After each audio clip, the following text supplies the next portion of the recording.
Bien, c'est parti. Bien, c'est parti. J'avoue que je m'en lasse pas. Ça fait tellement longtemps que j'ai pas fait que je m'en lasse absolument pas de bien, c'est parti. Bon, allez, on est le 6 janvier 2023 et je vous souhaite à tous une très belle année 2023. Avec ce qu'il faut de bonheur au travail, enfin le meilleur, le meilleur. Voilà.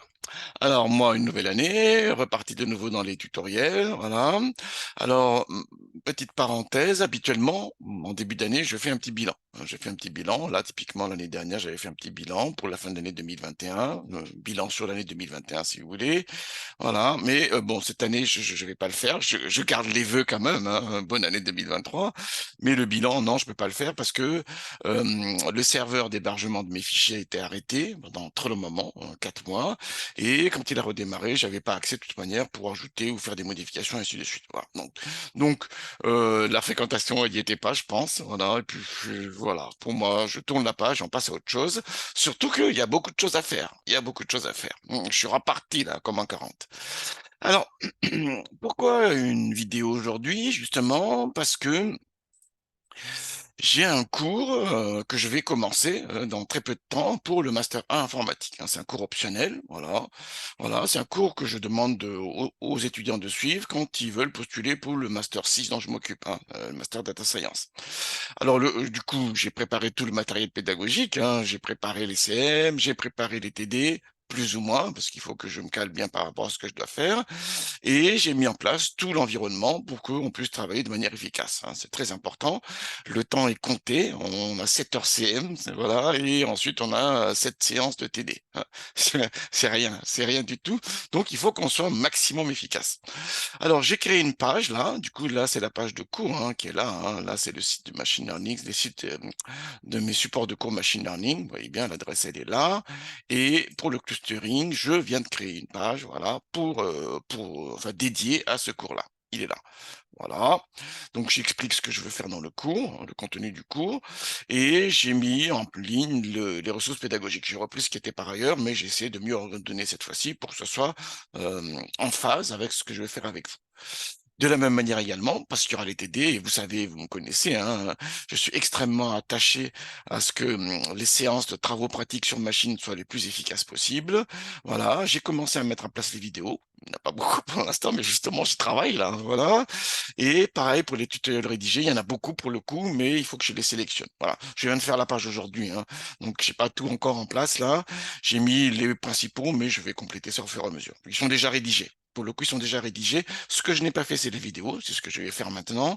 En revanche, les tutoriels rédigés, il y en a plein. Tout simplement, il faut que je te référence là en mettant ceux qui sont les plus pertinents par rapport au cours. Voilà. Ça, c'est un premier élément. Alors, justement, pour les vidéos, voilà, j'ai créé une playlist. La playlist, elle est là. Voilà, on a encore, il y a 5 vidéos. C'est pas beaucoup. Voilà, mais je vais justement compléter tout ça, hein. Je vais faire la série de vidéos, là, dont celle que je vais faire aujourd'hui. Bien. Alors, allons-y alors. Sur quoi on va travailler aujourd'hui? Alors, dans mon cours, il y a une série on va voir les méthodes de base, hein, c'est ce qu'expliquait ici, les méthodes de base, CH-K-means, mais on ne peut pas s'arrêter à ça. On peut pas s'arrêter à ça. Il y a beaucoup de choses à faire, justement. L'interprétation des résultats, le déploiement. Bien sûr qu'il faut déployer, hein. Même dans le clustering, il est question de déploiement, voilà, et toute une série de choses qu'il faut voir. Donc, les supports de cours sont là. Et ce qu'on va voir aujourd'hui, c'est qu'on va voir la base, voilà, vraiment la base avec les K-means, en utilisant un tableur. Alors là aussi, vous dites, oula, pourquoi on travaille sur tableur? On va travailler sur R et Python principalement, hein. On est bien d'accord là-dessus, hein. On va travailler sur R et Python principalement, c'est ce qu'on peut voir ici. Voilà, c'est ce que je dis ici également, hein, voilà. Très bien. Mais néanmoins, dans un premier temps, pour le premier TD, voilà, enfin, le premier TD, c'est un rappel. C'est un rappel sur les outils. On va faire des exercices sur les outils pour que je puisse évaluer vos connaissances enfin, en matière de manipulation des outils. Ça, il faut absolument que vous soyez bon sur les outils. Si vous n'êtes pas bon sur les outils, vous pouvez pas aller sur le fond. Vous êtes tellement, enfin, mal à l'aise pour écrire votre code Python que vous oubliez le cours qui est le clustering et vous êtes focus sur comment je fais ça en Python. C'est pas ça le but. Le but, c'est un cours de clustering. Et on utilise Python ou R. On va utiliser Python et R, voilà, pour faire les manipulations. Voilà. Donc, c'est très important. La séance 1, c'est une séance d'exercice de remise à niveau. Il y en a une certaine qu'on fera ensemble et une partie que je vais vous faire faire chez vous. Voilà. Donc ça, il y a un moment, mais bon, ça, j'en parle en cours avec vous. Et ensuite, on va attaquer vraiment sur les méthodes. Et dans un premier temps, voilà, dans une première approche, je veux absolument qu'on fasse les traitements sous Excel. Pourquoi? Parce que c'est un cours où il y a beaucoup de formules. Il y a tout un tas de formules à manipuler, hein. Là, typiquement, c'est les distances. Ensuite, il y a les calculs d'inertie qui sont là. Alors là, ça, c'est un support sur la CRH que je vais utiliser. Ça, c'est un support sur les Cummins que je vais utiliser. Il y a des calculs à faire. Voilà. Donc, il faut comprendre qu'est-ce que c'est que ces calculs-là. Voilà, et ensuite, il y a la partie interprétation, mais il y en a d'autres parties, hein. Voilà, où il a aussi il y a des formules à manipuler, hein. Là, c'est les rapports de corrélation, c'est là, c'est le carré du rapport de corrélation. Voilà, ensuite également, il y a les fameuses valeurs test, hein. Qu'est-ce que c'est qu'une valeur test? Voilà. Si vous tapez les commandes et que vous avez un résultat, très bien, mais vous n'avez aucune expertise, hein. Il a sorti quelque chose, vous savez pas ce que c'est. Donc, très important pour moi, dans un premier temps, il faut absolument qu'on rentre une fois, mais ce sera la seule fois, mais il faut le faire une fois, ces différentes formules-là, pour bien comprendre exactement qu'est-ce que nous sommes en train de manipuler, hein. Qu'est-ce que c'est qu'une inertie? Qu'est-ce que c'est qu'un rapport de corrélation? Qu'est-ce que c'est qu'une valeur test? Qu'est-ce que c'est qu'un V de Cramer? Qu'est-ce que c'est qu'un valeur test calculé sur des proportions, sur des profils? C'est des éléments sur lesquels il faut absolument qu'on ait une bonne visibilité, hein. On a des formules qui sont là, les valeurs test, voilà. Ça également, il faut bien comprendre qu'est-ce que c'est via un tableau de contingence ici typique. Alors, pour voir ça, comme d'habitude, j'ai préparé des données. Alors, c'est pas ces données-là qu'on va utiliser en TD, hein. Je ne veux pas que le TD soit une séance de copier-coller. Là également, vous savez comment je fonctionne. Voilà.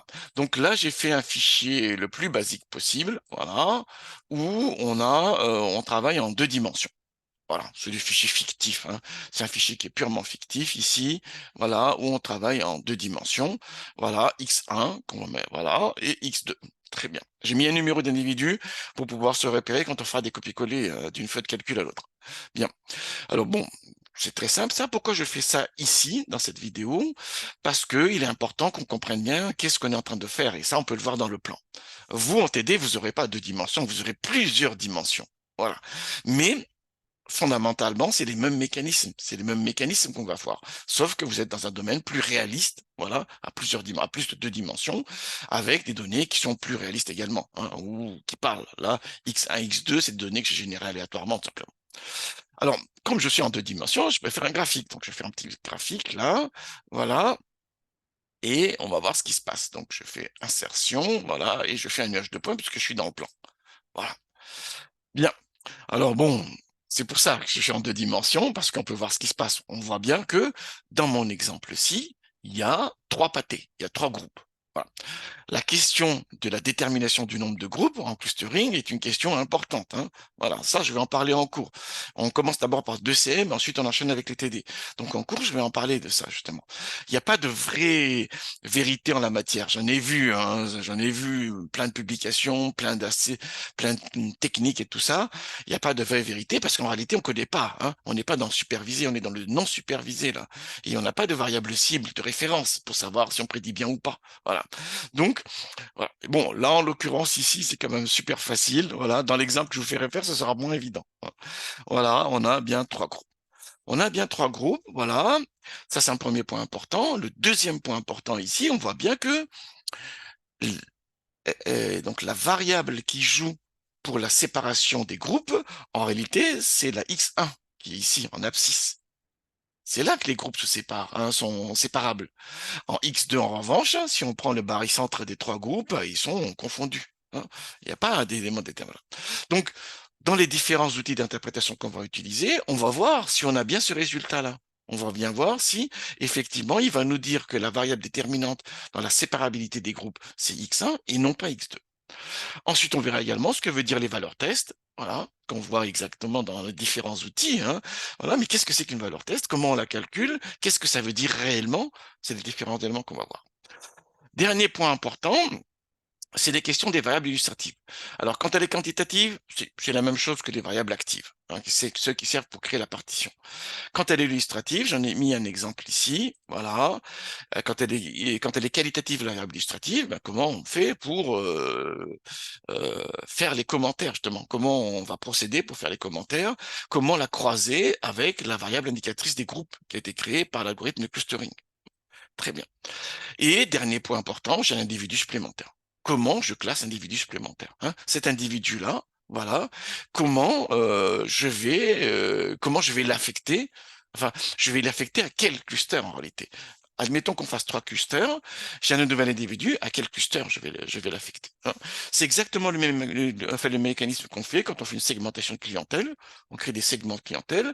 J'ai un client, donc les clients, je sais pas, dans la banque, il y a les clients, voilà, puis les clients qui ramènent moins d'argent, puis les clients, etc., etc. Voilà. Et j'ai un individu supplémentaire, ben, je vais le rattacher à quel type de client pour savoir quel type de comportement je dois avoir vis-à-vis de ce nouveau client-là. Bon, c'est un exemple dans le marketing, mais ça pourrait être un exemple dans n'importe quel domaine, hein. Mais la question se pose, hein. Là, si j'ai un individu qui est là, voilà, bon, regardez bien la souris là, hein. Je le mets qui? Je le mets dans le groupe de gauche ou je le mets dans ce groupe-là? En tous les cas, il apparaît clairement qu'il appartient pas à ce troisième groupe-là. L'individu, s'il est là. D'accord. Il faut le faire calculatoirement. Nous, dans le plan, à la limite, on peut, s'il est là, typiquement, s'il est par là, on sait que s'il est là, là, on sait très bien qu'il est parti du groupe de gauche. La question se pose pas visuellement, mais on n'est pas en 2 dimensions. On est à plus de 2 dimensions. Donc, on doit le faire par calcul, hein. Tout doit être fait par calcul, hein. Voilà. Moi, c'est uniquement à but illustratif que je mets dans le plan ici, hein. Mais dans l'exercice que vous ferez, sous Excel, vous serez à plus de 2 dimensions. Donc, les graphiques qui permettent de deviner simplement les résultats, non, ça va pas être trop possible. Bien. Alors, je vais commencer. Je mets le graphique là quand même, voilà, pour qu'on ait sous les yeux. Première chose à faire généralement, statistiques descriptives, et notamment, on va calculer les moyennes et écart types. Voilà, et écart type. Pourquoi? Parce que généralement, une question se pose également souvent, ça je vais en parler en cours également, c'est est-ce que il faut faire une préparation d'une variable, voilà, et de données, et notamment la question de la standardisation se pose souvent.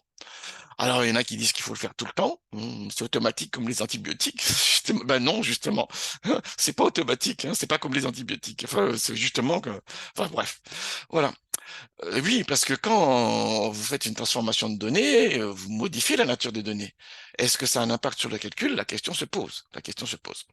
Alors, je calcule les moyennes, là. Prof, déjà, tac, tac, tac, tac. Voilà, pour la première variable, la moyenne de la deuxième variable.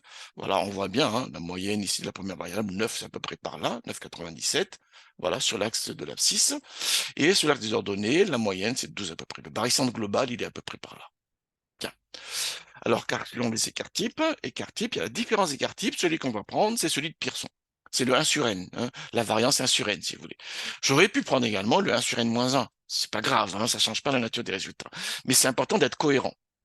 Ça veut dire que si vous avez fait le choix de calculer la variance avec le 1 sur n, il faut le faire tout le temps avec le 1 sur n, hein, notamment quand vous faites la transformation de variables. Si vous partez sur la piste du 1 sur n moins 1, travaillez tout le temps avec le 1 sur n moins 1.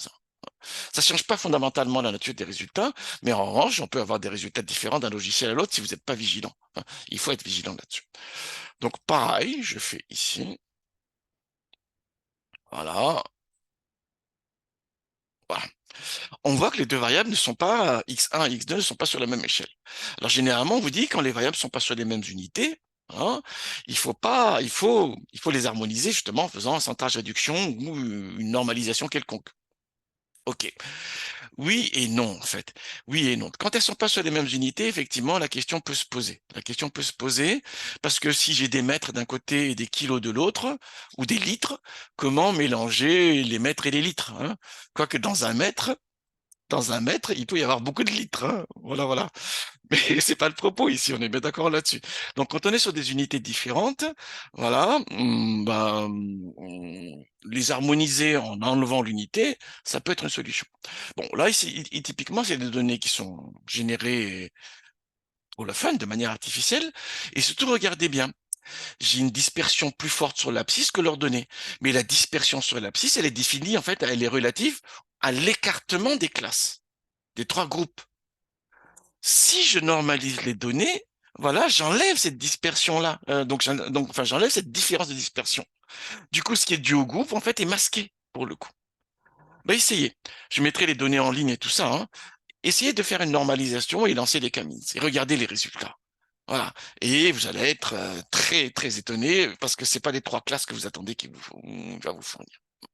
Donc, ce que je souhaite dire dans cette histoire, en réalité, c'est la chose suivante, c'est que la préparation de données est très importante, personne ne vous dira le contraire, mais rien n'est automatique dans cette histoire. Il faut bien réfléchir à ce que vous êtes en train de faire. Dans mon exemple ici, typiquement, dans mon exemple qui est là, c'est pas une bonne idée de normaliser, de standardiser les variables, hein, parce qu'on va masquer les groupes, justement, en ramenant sur la même échelle, ici, l'abscisse et leurs données. Sur l'abscisse, ce qui fait la différence d'échelle par rapport à leurs données, c'est le fait qu'il y a des groupes, justement. Et en les ramenant sur la même échelle, on va masquer cette information-là. Mais encore une fois, hein, donc n'allez pas dire ah Rico a dit qu'il faut pas normaliser ou standardiser, donc il faut jamais le faire. J'ai jamais dit ça, hein, j'ai jamais dit ça. Il faut le faire à bon escient. Il faut réfléchir à ce que vous faites, tout simplement. C'est pas difficile, hein, mais si en fait c'est très difficile parce qu'il n'y a pas de vraies règles. La préparation de données, il n'y a rien qui est automatique là-dedans. Il faut réfléchir par rapport aux problèmes qu'on cherche à résoudre et à la nature des données que vous manipulez. Voilà ce qui est important. Donc moi du coup, bon, je vais pas faire de standardisation. Alors, une fois que je viens de parler là-dessus, on va lancer les traitements. Alors, on va utiliser Tanagra pour créer les groupes. Voilà. Alors, moi ici, j'ai installé Tanagra, donc j'ai fait une petite vidéo pour le dire, hein, c'est vrai que ça fait longtemps déjà, hein. Donc voilà, je montre comment on installe Tanagra et l'intégrer dans Excel. C'est ce que je montre dans cette vidéo aussi, hein. Vous avez le lien qui est là, voilà, installer Excel. Donc je sélectionne les données que je veux manipuler, tac, tac, voilà. Et une fois que j'ai fait ça, complément, Tanagra, exécuter Tanagra. Voilà. Alors ça, c'est une première piste possible si vous avez installé Tanagra et que vous l'intégrez dans Excel.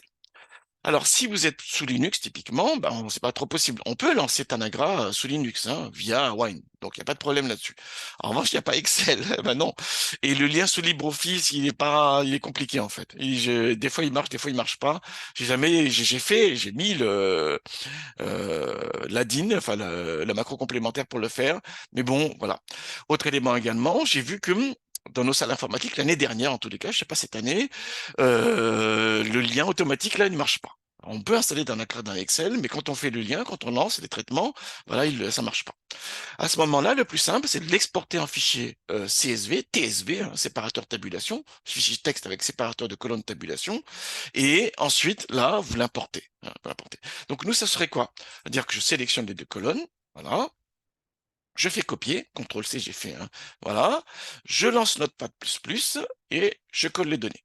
Donc on a bien les données là. Bon, là j'ai fait afficher les caractères spéciaux et on voit bien que le séparateur de colonnes, c'est le caractère tabulation, la petite flèche là, hein. C'est un caractère non visible en fait là, hein. Très bien. Donc vous faites fichier enregistrer sous, voilà, et vous l'enregistrez. Bon là, moi je mets dans des mots, je le mets dans x1 x2.txt. Vous avez bien vu, hein, x1, x2.txt, voilà. Et un fichier CSV, TSV, hein, tabulation séparateur de colonnes ici, voilà. C'est aussi un fichier texte. Un fichier CSV aussi, c'est un fichier texte en réalité, mais séparateur de colonnes, c'est soit la virgule, soit le point virgule, hein. J'enregistre. Voilà. Et voilà, donc ça c'est une autre piste possible, hein. Voilà, on peut regarder ici, on le voit bien, on a bien ici x1, x2, on peut le voir, hein. Très bien. Et ensuite, pour l'importer, j'ai fait une vidéo pour expliquer. La vidéo, elle est là. Voilà. Importation et manipulation des fichiers CSV, mais ça peut être aussi fichier texte, en fait, avec un séparateur de colonnes, tabulation. C'est ça qui est important. Et l'extension, c'est TXT. Voilà. Bien. Une fois que c'est fait ça, bon, moi, bon, ça marche Excel, donc je ne vais pas m'embêter avec ça, hein. Donc, je reviens ici. Voilà. Et je reviens à mon affaire. Je sélectionne, voilà. Une fois que j'ai sélectionné les deux colonnes, je lance Tanagra, exécuter Tanagra, et il me dit de vérifier euh, la plage de données. Ben, c'est nickel, je fais OK et Tanagra est démarré. Alors, il l'a mis sur notre fenêtre, comme d'habitude, j'ai oublié ça. Voilà, et une fois que c'est bon, on a bien Tanagra, on a deux variables, 150 individus, et les deux variables qui sont là, x1 et x2. Alors, on va lancer le clustering. Pour lancer le clustering, d'abord, il faut définir le rôle des variables. Donc, c'est ce que je fais ici. Boum. Voilà, je sélectionne les deux variables. Tac. Voilà, x1 et x2 sont input, hein. Je fais OK. Je double-clique pour vérifier. C'est nickel. Ensuite, je lance le clustering et je vais utiliser un K-means. Voilà. Alors, avant de double-cliquer de manière frénétique, hein, voyons les paramètres. Dans les paramètres, il faut fixer le nombre de clusters. Voilà. Bon, très bien. Donc, on va dire 3 ici. Pourquoi on dit 3? On se demande, là, mais parce qu'on a vu ici que c'était 3. Alors, dans les premiers TD, je vous donnerai des indications sur le nombre de groupes. Mais après, par la suite, c'est à vous de les déterminer. Et justement, il y aura un exercice qui sera évalué. Là, ça fait partie du job de déterminer un nombre de groupes qui tiennent la route. Alors, comment le faire? Bon, on verra les techniques mécaniques pour le faire, les techniques qu'on peut utiliser de manière mécanique, mais un autre élément très important également, c'est l'interprétation. Si vous avez des groupes qui ne correspondent à rien, il ne faut pas le faire. On est d'accord là-dessus. Alors, je reviens dans Tanagra, très bien, trois groupes. Là, c'est le nombre d'itérations. J'ai expliqué en cours pourquoi le nombre d'itérations. Voilà, le nombre d'essais également, très bien. Et il faut pas centrer et réduire les variables. On est bien d'accord, hein, on normalise pas, on normalise pas. Hein. On l'a pas fait dans Excel, on aurait pu le faire. Dans l'exercice que vous ferez faire, je vous demanderai de le normaliser sous Excel. Voilà. Donc, on n'a pas fait sous Excel. Il peut le faire automatiquement dans Tanagra, mais ne le faites pas non plus ici. On va pas le faire dans cet exemple-ci. Dans l'ETD, je ne pense pas non plus qu'on va le faire ici parce que j'aimerais que vous maîtrisez de A à Z toute la chaîne de traitement, tout le pipeline d'analyse en réalité. C'est ça qui est important. Donc, none, voilà, les autres paramètres, j'expliquais en cours, très bien. Je le lance, il m'a dit, voilà, j'ai fait les calculs, voilà les trois groupes, et là, c'est la proportion d'inertie expliquée. Donc là, c'est l'inertie totale qui est là. Voilà, c'est la somme de n fois la variance des variables, tout simplement. Et ça, c'est l'inertie intraclasse. Voilà. Intracluster. Très bien. Donc l'inertie intercluster, le BSS, c'est l'écart entre les deux. Et le R square, c'est le BSS divisé par le total sum of square. Très bien. Donc, ça vous donne le degré, la qualité hein, de la partition. Très bien. Ensuite, on a des séries de résultats qui sont là. Bon, ça également, on verra. Hein. Ça, c'est le nombre d'essais qu'il a fait. Voilà, parce que on se rappelle hein, que dans les Kamins, le résultat dépend des valeurs des choix de départ, des graines de départ hein, qui sont utilisées pour créer les groupes, hein, les clusters. Donc, comme on est dépendant de la valeur de départ, essayons plusieurs fois pour savoir si on peut pas trouver des résultats différents d'un coup à l'autre. Voilà. Donc là, généralement, c'est 5 essais. Voilà, et on voit que effectivement, voilà. Et on a eu un coup de pas de bol. Vous avez bien vu, hein. D'où l'importance de réitérer la démarche. Hein. Dans un CRH, ça n'a pas de sens de réitérer la démarche parce que le calcul est déterministe. En revanche, dans les Kamins, on a bien une heuristique. Et là, pour le coup, réitérer plusieurs fois avec des valeurs de graines de départ, c'est important. Et ensuite, on a les profils des clusters. C'est les barycentres conditionnels. Hein, voilà. Je vais revenir là-dessus tout à l'heure. Bien. Alors, déjà, si on veut se rendre compte des résultats, on va dans Data Visualisation et on fait un scatterplot, comme on est dans le plan. Oh, c'est facile, hein? Voilà, X1, X2, et je colorie les points selon les groupes d'appartenance qui ont été créés. Et on voit bien, hein, rappelez-vous, sous Excel, on avait bien les trois groupes et il a déterminé les trois groupes avec des points qui sont plus ou moins, voilà, il y a des points sur lesquels on pourrait se poser des questions. Hein, voilà. Est-ce que c'est un jaune ou est-ce que c'est un rouge? La question peut se poser, par exemple, pour ce point-là. Pour les autres, un peu moins. Hein, voilà.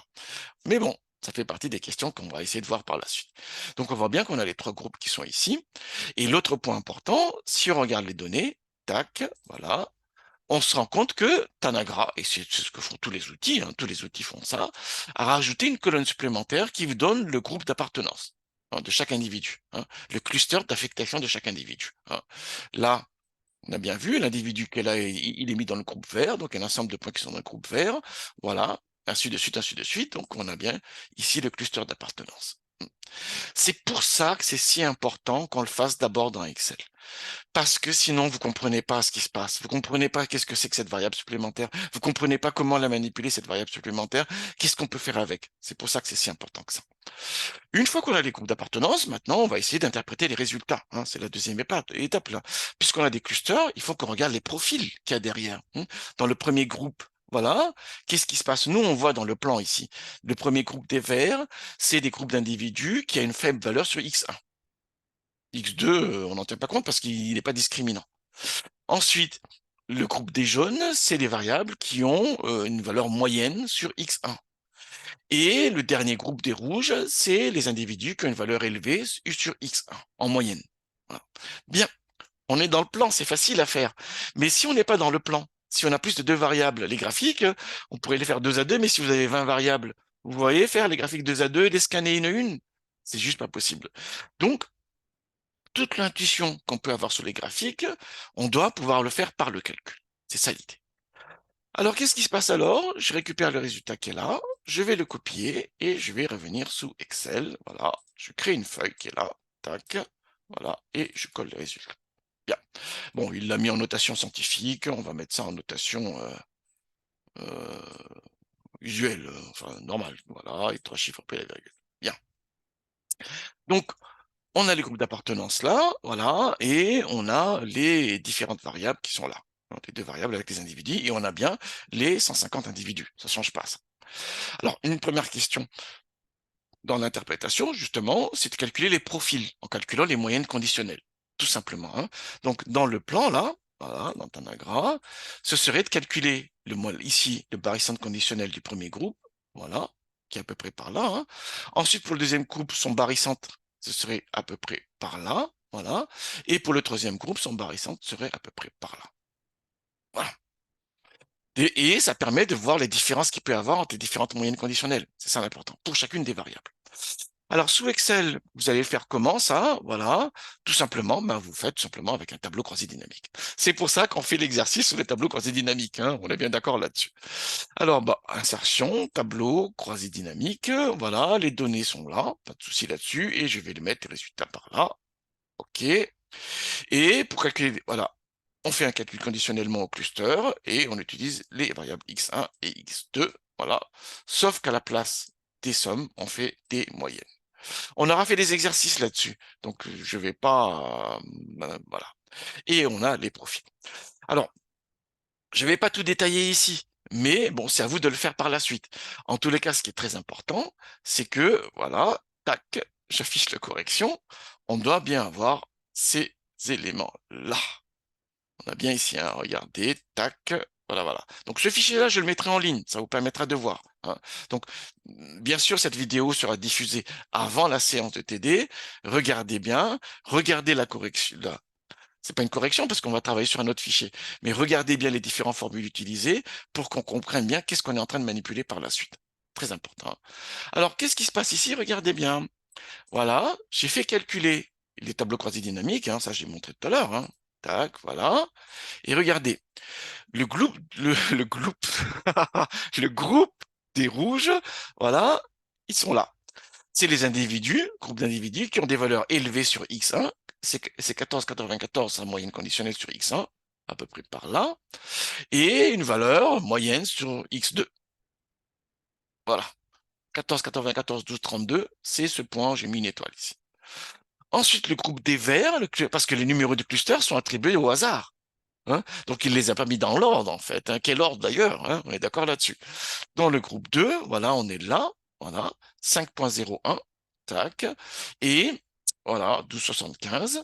Et le groupe des jaunes au milieu qui est là, hein, voilà, c'est 10,04, voilà, et 12,93. Donc vous allez faire ce travail-là, sauf qu'on n'est pas dans le plan. Donc au lieu d'avoir deux variables, on aura plus de variables. Vous en aurez quelques-unes, hein, quelques-unes de variables. Bien, ça c'est le premier élément. Alors, une fois qu'on a ça, très bien, on a un profil. On a un profil type. Les individus du groupe 1 ont une valeur élevée de x1. Voilà, une valeur moyenne, enfin, identique aux autres groupes de x2. Les valeurs du groupe des verts, le cluster 2, voilà, ont une valeur faible de x1 en moyenne et la même valeur que les autres pour x2, ainsi de suite, ainsi de suite. Voilà. Donc, il faut faire cette interprétation-là sur les différentes variables. Une fois que c'est fait ça, une fois que c'est fait ça, voilà, il faut essayer de voir quelles sont les variables discriminantes. Alors, on peut le faire de multivarié, on doit le faire de manière multivariée, parce que les variables ne sont pas indépendantes deux à deux. Voilà.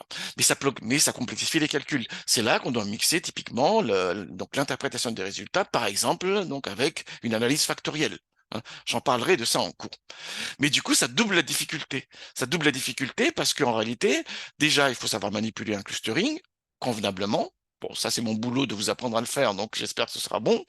Mais en plus, il faut avoir un background conséquent sur les méthodes factorielles et savoir interpréter les résultats de la méthode factorielle pour pouvoir comprendre comment les clusters se positionnent. Ouh, c'est faisable, hein, on le fait, bien sûr qu'on va le faire. Mais dans un premier temps, généralement, vous êtes perdu là-dessus. C'est pour ça que j'essaie de vous aiguiller sur une autre approche. Typiquement, c'est l'approche univariée. C'est-à-dire qu'on va voir l'écartement des groupes, voilà, sur chacune des variables, voilà, sur chacune des variables prises de manière individuelle. Le présupposé derrière, c'est de dire que les variables sont 2 à 2, sont 2 à 2 orthogonales. On sait que c'est pas vrai. On sait que c'est pas vrai. Donc, c'est une simplification qu'on fait. Mais toute modélisation est une simplification de toute manière, hein. Donc, on est bien d'accord là-dessus. Donc, la méthode univariée qu'on va voir maintenant, là, elle permet de voir le pouvoir discriminant des variables, voilà, en faisant l'hypothèse, peut-être erronée, peut-être vraie, la question est toujours posée, hein, du fait que les variables sont deux orthogonales. Alors, dans le cours, là, c'est par là, dans l'interprétation des résultats, voilà, et on va travailler sur cet aspect-là, c'est le rapport de corrélation. Voilà.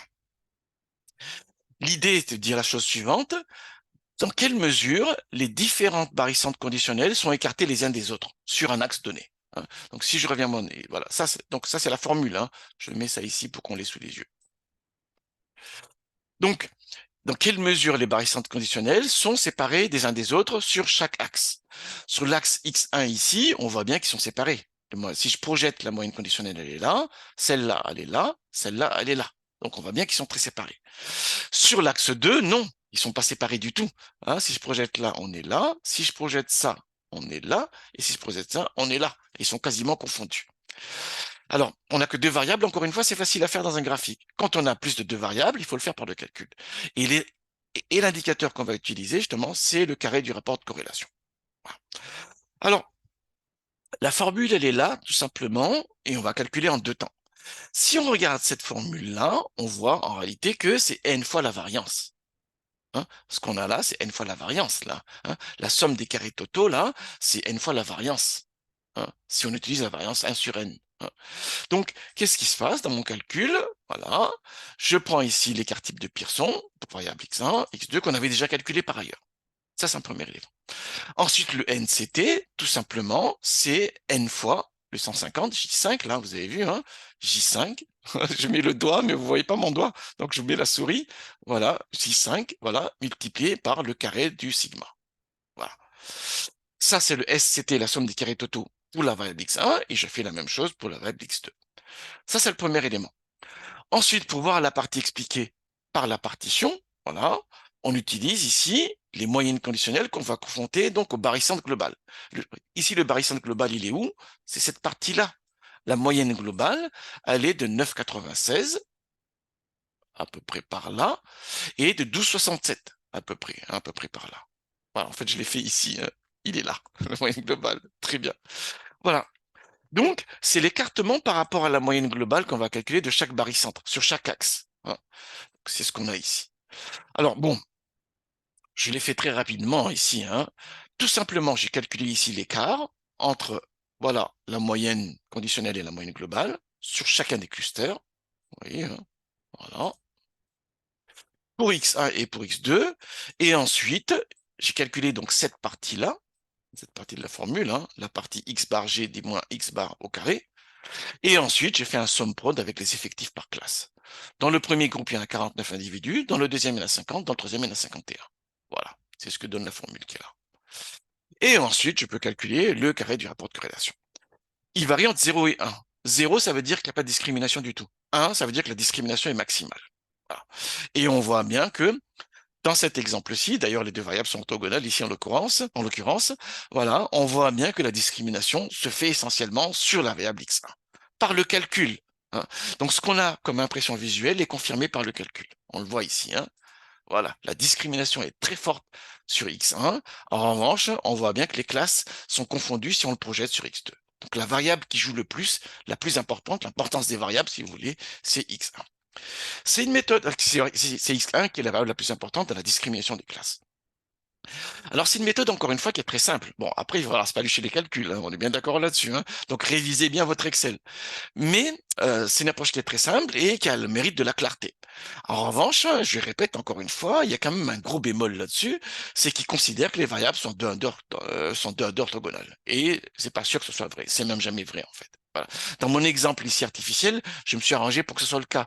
Mais dans l'exemple que vous traiterez en TD, c'est pas le cas. Donc, il faut lire le résultat, il faut faire le calcul, il faut lire le résultat, mais il faut tout le temps garder du recul. Voilà. Et nous verrons dans les prochains TD, justement, que on peut aussi travailler sur les méthodes multivariées, qui permettent de tenir compte du rôle simultané des différentes variables, avec les difficultés supplémentaires que ça engendre également. Hein. Voilà. On n'a rien sans rien. Bien, ça c'est la première partie. C'est calculer donc le pouvoir discriminant de chacune variable dans la détermination des groupes. Ensuite, la deuxième partie, c'est l'écartement des groupes par rapport à la moyenne globale. C'est là. C'est voilà. Donc notre le plus simple, il est là. C'est la fameuse valeur test qu'on voit dans beaucoup d'outils. Hein. Il y a beaucoup d'outils qui le font. Typiquement, SPAD le faisait très bien avec l'outil Demode. Voilà. C'est vraiment un outil assez fabuleux hein, que moi-même j'avais essayé de reproduire par ailleurs quand j'avais programmé dans Tanagra. Voilà, c'est des idées vraiment très intéressantes derrière. Dans le livre de Lebar, Morino et Piron, c'est extrêmement bien expliqué. C'est très bien expliqué. Un livre que je conseille à tout le monde. Alors, qu'est-ce qui se passe? Vous avez le barycentre global qui est là. On va essayer de caractériser les classes par rapport à ce barycentre global-là. On voit bien que le groupe des verts ont une valeur élevée, ont une valeur basse sur X1 par rapport au barycentre global. Hein. Le groupe des rouges a une valeur élevée par rapport en fait, au barycentre global, par rapport à la moyenne globale. En revanche, le troisième groupe là a une valeur moyenne en fait de X1 par rapport à la moyenne globale. Donc, c'est cet écartement par rapport à la moyenne globale qu'on va calculer sur chaque axe, sur l'axe des abscisses d'abord et sur l'axe des ordonnées par la suite. Ça permet de caractériser chaque cluster, en fait, au regard de chacune des variables. Donc, c'est expliqué ici. Ça, je le ferai en cours. Hein. J'expliquerai tout ça en cours. Alors, on peut faire en test, mais sur les variables actives, comme c'est celles qui déterminent les clusters, c'est pas trop... Le test, là, bon, il est extrêmement sujet à caution. Quand c'est une variable illustrative, c'est plus intéressant. Donc, on fait le calcul ici. Ce qui est très important dans la formule, c'est ce numérateur. Généralement, dans les formules, quand il y a des ratios comme ça, le plus important, il est au numérateur. Au dénominateur, c'est généralement des expressions de normalisation. Donc ici, on voit bien que pour chacune des variables, c'est l'écartement de la moyenne conditionnelle par rapport à la moyenne globale, la moyenne marginale, si vous voulez. Ensuite, avec une normalisation qui tient compte de la variance de la variable, globalement, et de la taille de l'effet, enfin de la taille du cluster, hein, des effectifs du cluster. Donc, c'est cette formule-là qu'on reproduit ici. C'est ce que j'ai mis ici. Donc, j'ai calculé de nouveau le sigma, et pour les valeurs test, c'est appliquer la formule. Voilà. Donc, c'est ce que vous aurez à faire, sauf qu'il n'y a pas de variables, il y aura plusieurs variables. Hein. Il y aura plusieurs variables là. Mais bon, si vous avez le pli, normalement, vous devez pouvoir le faire. Hein. Voilà. Voilà. Avec la formule qui est là. C'est très intéressant que je puisse faire des vidéos pour que vous puissiez voir en amont. Hein. C'est vraiment important que vous regardiez en amont et que vous récupérez le fichier Excel pour que vous fassiez une idée. Ensuite, on fera un autre jeu de données, plus réaliste cette fois-ci, avec une interprétation des résultats, mais au moins vous avez la même trame. C'est ça qui est important. Voilà. Et on voit bien que le groupe des rouges a une valeur élevée sur X1. Effectivement, le groupe des verts a une valeur faible par rapport à X1 sur X1, on le voit bien ici, et en revanche, le groupe des jaunes ne se démarque pas par rapport à la moyenne globale pour X1. Voilà. Pour X2, bah, il n'y en a aucun qui se démarque de toute manière. Bah, on avait bien vu, hein. Voilà, si on projette les différentes moyennes conditionnelles et la moyenne marginale sur l'axe X2 ici, on voit bien qu'ils sont extrêmement proches les uns des autres. Hein. Voilà, et on le voit bien. On voit bien. C'est vraiment en tant que statisticien, on aime bien comparer une valeur seuil parce qu'on a été formé comme ça. Mais en machine learning, généralement, ou en statistique exploratoire, ça a moins de sens de comparer tout le temps à une valeur seuil quelconque en réalité. Ce qui est important, c'est les décrochements de valeurs. Hein. C'est les amplitudes des écarts et c'est les décrochements de valeurs. Et on voit bien ici, on voit bien qu'il y a des forts écarts, hein, avec des forts décrochements ici. Hein. Ici positif, ici négatif. C'est ça qui est important. Hein. Et on voit qu'ici, voilà, les valeurs sont plus ténues. Hein, les écarts des valeurs sont plus ténus. Hein. Très bien. Alors, le point suivant, qu'on fera en TD, voilà, c'est qu'est-ce qui se passe quand j'ai une variable illustrative. Si c'est une variable illustrative quantitative, on reproduit les mêmes calculs. Rapport de corrélation, voilà, et valeur test, si c'est une illustrative quantitative. Si c'est une illustrative qui est qualitative, cette fois-ci, comment on va faire? Bah, l'idée, tout simplement, c'est qu'on fait un croisement entre la variable illustrative qualitative et puis l'indicatrice d'appartenance au cluster, au groupe. Voilà. Voilà. Voir, c'est une forme de liaison entre les deux. C'est ça l'idée. C'est ce qui est expliqué ici.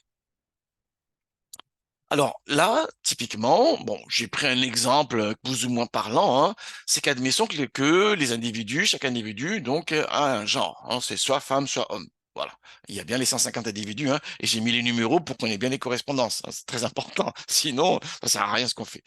Très bien. Ensuite, j'ai croisé les deux variables. Et j'ai ce tableau de contingence. Bien. Alors, bon, ok, très bien. Et qu'est-ce qu'on peut voir là-dedans? Bon, on peut voir, par exemple, que dans le groupe 1, voilà, enfin, déjà, globalement, il y a 150 individus et il y a 102 femmes et 48 hommes. Voilà, très bien. Dans ce texte, voilà, je ne sais pas à quoi correspond ce fichier, hein, parce que généralement, enfin, ça dépend. Alors, qu'est-ce qui se passe? On se rend compte que dans le cluster 1, en fait, on a une surreprésentation des hommes. Il y a 48 hommes, il y a 49 individus en tout, 48 hommes, 48 hommes et une seule femme. En revanche, dans le groupe 2, il y a une surreprésentation des femmes, cette fois-ci, il n'y a aucun homme. Et dans le groupe 3, il y a aussi une surreprésentation des femmes. Donc, on voit bien qu'il y a une forte liaison, en réalité, entre la variable ici illustrative et les clusters. C'est-à-dire que les clusters peuvent être expliqués par le genre. C'est ça qui est important, hein. C'est ça le rôle des variables illustratives, hein. Elles ne participent pas à la constitution des groupes. En revanche, ce qui est très important, c'est qu'elles permettent de comprendre la nature des groupes. Voilà. Alors, pour voir, ça c'est, bon, là j'ai fait verbalement dans un exemple extrêmement évident, hein. Votre exemple ne sera pas aussi évident. Voilà, donc il faut le faire par le calcul. Alors, l'indicateur qu'on va utiliser, c'est le V de Cramer, qui est issu du Qui2 tout simplement. Alors, le Qui2 d'indépendance dans un tableau de contingence, normalement, vous savez, en master, si vous ne le savez pas, c'est un problème, hein. Voilà, donc révisez un peu en amont. Donc, quand même, j'ai mis un petit lien ici, voilà, sur Wikipédia, et le test du Qui2 d'indépendance, ça permet de voir le degré de liaison qu'il peut y avoir entre deux variables qualitatives, hein, via un tableau de contingence. Donc, quantifier le degré de liaison qu'on avait commenté verbalement. Alors, bah, vous avez la formule qui est là. Il faut calculer le tableau sous indépendance. C'est ce que je fais là, par le produit des marges. Très bien. Une fois que j'ai fait ça, je vais prendre le dernier. On est bien d'accord là-dessus. Ensuite, je vais calculer ici donc l'écart d'indépendance. Voilà, normalisé. C'est la formule qui est expliquée ici. Voilà. Eh bien, et ensuite, je fais la somme de ces écarts d'indépendance. C'est ce qui est montré dans la formule sur Wikipédia ici. Voilà. Et pour arriver au V de Cramer, en normal, parce que le qui 2, il va, si n tend vers l'infini, il tend aussi vers l'infini. Donc, voilà. Donc, c'est pour ça qu'on prend généralement le V de Cramer, qui lui a l'intérêt d'être borné entre 0 et 1. Voilà. Très bien. Du coup, plus on se rapproche de 1, plus on voit une forte liaison entre les deux variables. Et c'est ce qu'on voit ici. Donc, la formule, elle est là, hein, vous allez la reproduire, hein. On voit bien ici que effectivement, voilà, il y a une forte liaison. On peut expliquer donc l'appartenance au cluster via le genre, ici. Ou l'autre sens aussi, il y a deux lecteurs possibles, hein. Voilà. Donc ça permet de voir, de mieux interpréter les résultats déjà. Ça, c'est un premier élément. Le deuxième élément, c'est que sur les croisements de répétitives, on peut également calculer des valeurs test via des différences de profil. C'est ce qui est là. Voilà, c'est ce que je montre ici. Donc ça également, en cours, je vais expliquer, hein, mais le plus simple, c'est de revenir sur notre exemple. Regardez. Donc j'avais expliqué ici, mais c'est mieux de le faire par le calcul. Qu'est-ce qui se passe? Voilà, on voit que globalement, dans notre fichier, il y a donc 68% de femmes et 32% d'hommes. Dans le groupe 1, dans le cluster 1, il y a 2% de femmes et 98% d'hommes. Donc, il y a une surreprésentation des hommes. Dans le groupe 2, il y a plutôt une surreprésentation des femmes. Et dans le groupe 3, il y a aussi une surreprésentation des femmes. Alors, si le tableau est relativement petit, on peut calculer, mais encore une fois, s'il y en a plein de tableaux, c'est admettons qu'il n'y a pas une variable illustrative, mais il y en a 5. Lire en détail chaque résultat est extrêmement compliqué. Donc déjà, le V de Cramer, vous allez pouvoir, bon, sous Excel, vous le faites à la main, mais ensuite, quand vous travaillerez sous Python, il va falloir faire une boucle là-dessus, hein. Vous prenez chaque variable illustrative, vous calculez le V de Cramer et vous triez selon, de manière décroissante, selon le V de Cramer, et voir qu'ensuite, qu'est-ce qui joue le plus dans l'interprétation. C'est ça qu'on va faire par la suite, hein. Voilà. Et si on veut aller dans le détail de chaque groupe pour voir les surreprésentations et les sous-représentations, il va falloir également faire une boucle, regarder chacune des variables, passer un profil et ensuite calculer les valeurs test pour comprendre dans ce groupe-ci, il y a une surreprésentation de quelle modalité. Dans ce groupe-ci, il y a qu'il y a une surreprésentation ou bien il n'y a pas de surreprésentation euh, dans tel ou tel groupe. Voilà. Donc, la formule de la valeur test, bon, ça c'est pas ça, ça c'est elle est là, là. tac, tac, tac. Qu'est-ce qui se passe? Ce qui est important toujours dans la formule, comme je le disais, c'est le numérateur. Dès que c'est un ratio, il faut regarder le numérateur. Là, le numérateur, qu'est-ce qui se passe? On compare tout simplement le profil conditionnel avec le profil marginal. Donc là, pour voir la surreprésentation ici des femmes dans le premier groupe, ou la sous-représentation, je vais comparer le 2,04% avec le 68%. Voilà ce qui se passe. Avec une formule KB. Donc c'est ça, hein. Là, on a 2,04% moins 68%. Ensuite, il y a les normalisations ici, voilà, différentes normalisations possibles, et ça dépend aussi de l'effectif du groupe. Bien sûr, hein, plus l'effectif est élevé, plus voilà, plus c'est un rôle différent. D'accord là-dessus. Bien, donc c'est ce que je fais ici. Voilà, très bien. Là, pour le deuxième groupe, voilà, et voilà. Qu'est-ce qu'on voit? On voit que dans le groupe 1, il y a une surreprésentation des femmes, sous-représentation des femmes, sous-représentation des femmes, c'est négatif, là on est d'accord, hein, sous-représentation des femmes, et dans le groupe 2 ou 3, il y a une surreprésentation des femmes. Voilà ce qu'il faut faire. Donc c'est ce que vous ferez. T'as la main d'abord sous Excel, dans le TD2, et ensuite par la suite, vous le ferez avec Python. Là, si vous ne savez pas programmer, ben, il va falloir faire des efforts. Là, je vous le dis tout de suite. Hein, c'est extrêmement important qu'on puisse automatiser une série de tâches. On est d'accord là-dessus. Bien. Dernier point important qu'on va voir, qu'est-ce qui se passe si on a un individu supplémentaire? C'est ce que j'explique ici. Alors, il est où là? Il est là. Très bien. Donc tout ça, je le ferai en cours, hein. Voilà. Vous avez 3 groupes. Vous avez un individu supplémentaire qui est là, une segmentation clientèle, par exemple les clients qui ont beaucoup de dettes, les clients qui ont beaucoup d'encours sur leur compte, les clients qui font beaucoup d'emprunts, ou qui font plus de placements, je sais pas, hein, ainsi de suite. Voilà. J'ai un individu qui est là. À quel groupe je vais pouvoir l'affecter pour pouvoir faire un traitement qui tient la route avec lui. Alors, de nouveau, on va travailler dans le plan ici. Mais vous n'allez pas travailler dans le plan. Donc, il faut le faire par calcul, hein. Qu'est-ce qui se passe? Moi, mon individu supplémentaire, il est où déjà? Il est là. Voilà. Voilà ses coordonnées. Et j'ai fait un petit graphique pour expliquer. Donc, c'est l'individu qui est là, le rond qui est là. Vous avez bien vu, hein, le rond qui est là. Est-ce qu'il appartient au groupe des verts? Des verts, voilà. Ou est-ce qu'il appartient au groupe des jaunes? Ou est-ce qu'il appartient au groupe des rouges? Bien. Bah, tout simplement, il suffit de faire un calcul au barycentre. Attention, attention. Si les données sont centrées et réduites, il faut d'abord centrer et réduire sur les moyennes écart types calculées sur l'échantillon d'apprentissage votre individu supplémentaire. Et ensuite seulement calculer les distances. On est d'accord là-dessus. On est d'accord là-dessus. Sinon, ça vaut rien. Sinon, c'est faussé. On est bien d'accord là-dessus. Je dis ça parce qu'à mon avis, c'est ce qui va se passer. Donc faites bien attention, hein, au sujet de la fiche de TD et regardez bien qu'est-ce que je vais dire en disant il faut classer tel individu et auparavant, est-ce que j'ai demandé ou pas une normalisation des variables, hein. Voilà. Bien. Bon, moi ici, je l'ai pas fait pour me faciliter la vie, tout simplement. Voilà. Et aussi parce que c'était pertinent de ne pas le faire ici. D'accord là-dessus. Bien, donc j'ai recalculé les moyennes conditionnelles, là, avec là, ici la moyenne globale, mais la moyenne globale ne sert à rien ici. Voilà, j'ai pris les coordonnées et ensuite j'ai appliqué la distance, tout simplement, en utilisant la distance euclidienne. Donc la distance euclidienne, là, elle doit être par là. On le verra en cours également. Ah, j'avais pas prévu, ah, elle est là, elle est là. Mais bon, distance euclidienne, non, relativement facile, hein. Donc c'est l'écart tout simplement entre les variables et la somme des écarts pris sur chacune des variables, pris sur chacune des variables. Voilà, tout simplement. Bon, là c'est le carré pour le coup. Très bien. Donc, qu'est-ce qui se passe? Je prends la première formule, c'est bien l'écart entre celui-là et celui-là. Et l'écart entre celui-là, on prend sur chacune des variables et on fait la somme. D'accord, hein? Voilà. Donc ça, c'est l'écart du point rond avec le groupe des rouges. Ensuite, on fait le calcul aussi du point ici, supplémentaire avec le groupe des verts, et la même chose avec le groupe des jaunes. Et une fois qu'on a calculé les distances, on regarde quelle est la plus petite distance possible. C'est ce qui est expliqué dans le support qui est là, tout simplement. C'est l'approche la plus simple et elle est cohérente avec les K-means. Elle est aussi cohérente avec la CAH si on utilise la méthode de Ward. Si on utilise un single linkage, c'est pas la bonne méthode. On est bien d'accord là-dessus, hein. Il faut utiliser une méthode qui soit en cohérence avec l'algorithme que j'ai utilisé pour créer les clusters. Hein. Bon, là, on est sur le K-means, donc la distance au barycentre est tout à fait justifiée, au barycentre conditionnel est tout à fait justifiée. Voilà. Donc ici, l'affectation, le minimum, il est là, hein. Le minimum, il est là. Je mets, comment je mets ça? Je mets être, voilà. Enfin bref, il est là. On a bien vu. Et donc, cet individu supplémentaire-là, ce rond qui est là, bon, on l'affecterait plutôt au groupe des verts, parce que la distance au barycentre des verts, elle est plus petite.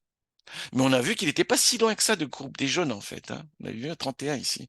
En revanche, il est vraiment loin des groupes des rouges, hein. Donc il peut pas être rouge. Il peut pas être rouge. Il est vert. Il aurait pu être jaune, quelqu'un écart près. En revanche, il peut pas être rouge. Et on le voit ici. Encore une fois, vous travaillerez à plus de 2 dimensions, hein. Donc l'interprétation graphique, vous l'avez pas. Il faut le faire par le calcul. Mais bon, vous savez comment je fonctionne. Dans ma fiche de TD, je mets tout le temps les différents résultats. Voilà. Et ça vous permettra de vérifier vos calculs. Alors, dans ce corrigé que je mettrai en ligne, j'ai mis aussi les résultats Tanagra. Voilà, ça vous évite d'aller regarder ici. Et j'ai reproduit le calcul des TSS, Total Sum of Square. Voilà, l'inertie totale et l'inertie intraclasse et l'écart entre les deux et le R-square, voilà, pour que vous compreniez bien ces résultats-là. Les autres résultats qu'ils donnent, voilà, c'est les moyennes conditionnelles. Mais les moyennes conditionnelles, effectivement, on les a ici. On sait maintenant comment fonctionnent, hein. Bon, là, c'est les variances en l'occurrence, mais les moyennes conditionnelles, on les a, ils sont par là. Ils sont là, les moyennes conditionnelles, hein. Elles sont là, les moyennes conditionnelles, et c'est ce que fournit Tanagra ici, avec les résultats ici. Voilà, voilà. Donc, regardez bien la vidéo, récupérez en ligne le fichier Excel, puisque maintenant j'ai accès au serveur, donc je pourrai le mettre en ligne. Voilà, et comme ça, quand vous arrivez en TD, vous avez les différents éléments en place. On va travailler sur un autre fichier qui sera pas à 2 dimensions. Il y aura peut-être des transformations supplémentaires à faire, et il faut être très vigilant sur la séquence des calculs à effectuer. Voilà. Excellent travail à tous.